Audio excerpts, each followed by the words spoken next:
لا الہ الا اللہ وحدہ لا شریک لہ لہ الملک ولہ الحمد وہو علی کل شیء قدیر کے ساتھ اگر کوئی بندہ سبحان اللہ والحمد للہ ولا الہ الا اللہ واللہ اکبر ولا حول ولا قوۃ الا باللہ اگر پڑھ لیتا ہے یہ وظیفہ دونوں ملا کے، تو صحیح حدیث کے الفاظ آپ کے سامنے رکھتا ہوں۔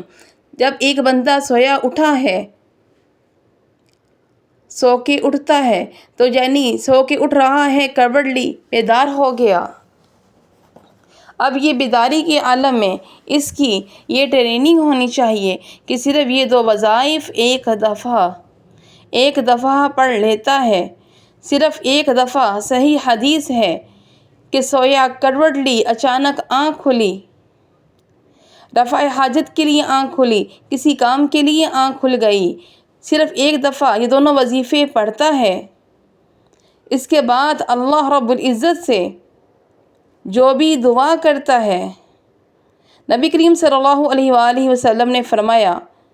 کہ وہ دعا فوراً اللہ رب العزت قبول